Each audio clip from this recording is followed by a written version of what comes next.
If you've ever trained back and walked out of the gym feeling your arms more than your lats, this video is for you. Because here's the truth, some back exercises are elite muscle builders. Others are glorified cardio with a barbell. Today, I'm ranking 20 of the most popular back exercises from S tier, the elite, all the way down to F tier, the absolute failures for hypertrophy. And by the end, one movement will be crowned the best overall back builder, and one will be sent straight to hypertrophy hell. But before we start ranking, every exercise must pass 3 non-negotiable tests. The 3 criteria for S-tier back growth. 1. Stretch under tension. The muscle must be loaded in a lengthened position. Why?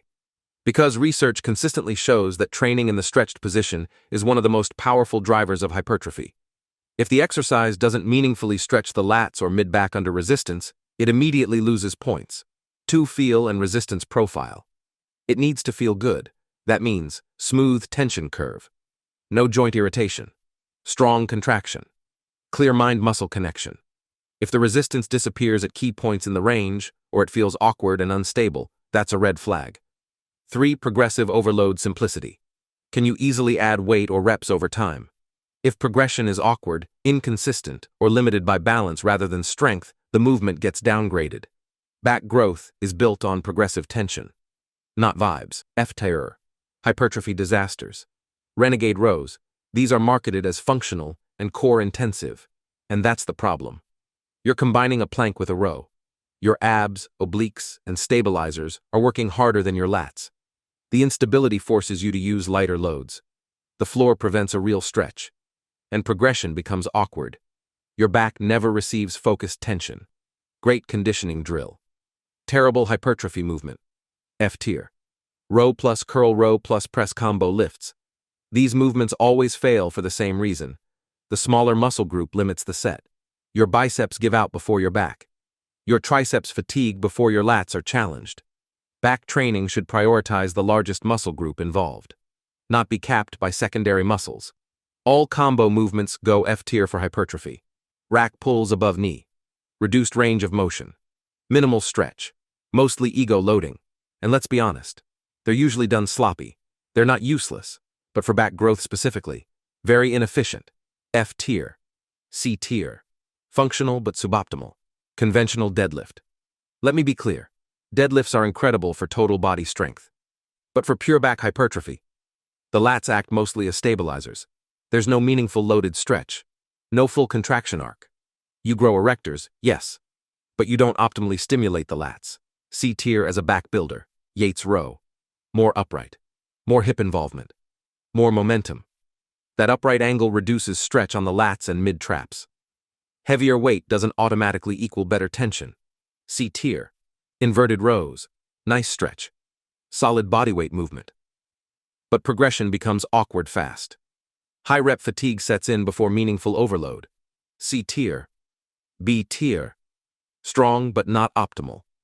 Standard barbell rows. Good compound lift. Solid stretch. But stability demands reduced pure back focus. Your lower back and hips contribute heavily. Still effective. B tier.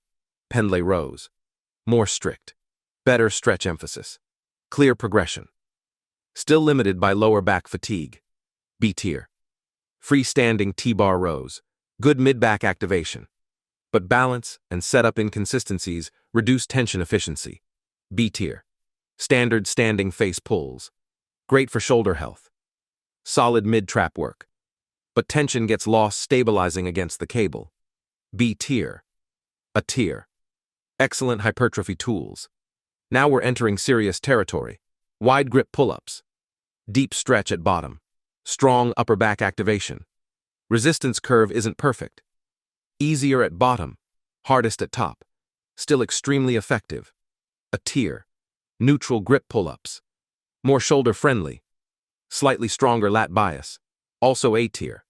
One-arm dumbbell rows. Huge stretch. Stable braced setup. Only limitation, dumbbell rack ceiling. A tier. Croc rows. Heavier loading. Controlled momentum.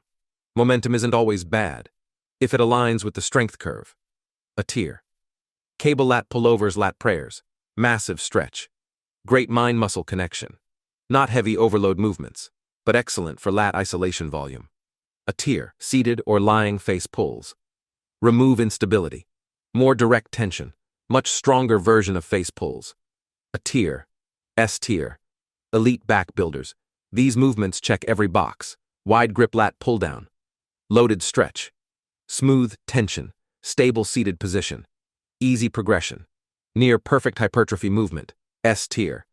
Neutral grip lat pull down. Even stronger lat emphasis. Shoulder friendly. S tier.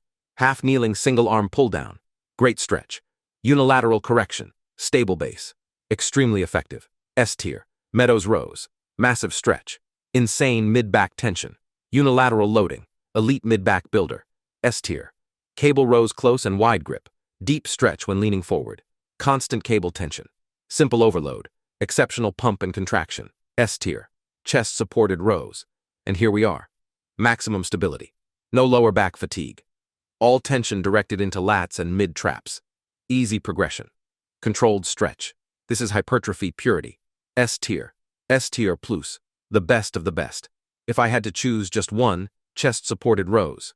Because they eliminate every limiting factor except the target muscle itself. No balance issues. No spinal fatigue bottleneck. No wasted tension. Just pure back loading. S tier plus. The worst overall. Renegade rows. Not enough stretch. Not enough stability. Not enough overload. F tier hell. Final takeaway. Back growth comes down to 3 principles. Load the stretch. Stabilize the body. Progress consistently. If an exercise doesn't allow those things, it won't maximize growth. Train smart. So now I want to hear from you. What's your go-to back exercise right now? And after this ranking, are you rethinking it? Do you agree that chest-supported rows deserve S tier plus? Or are you still riding with deadlifts as your back builder? Drop your thoughts in the comments. I genuinely read them, and I want to know where you stand on this.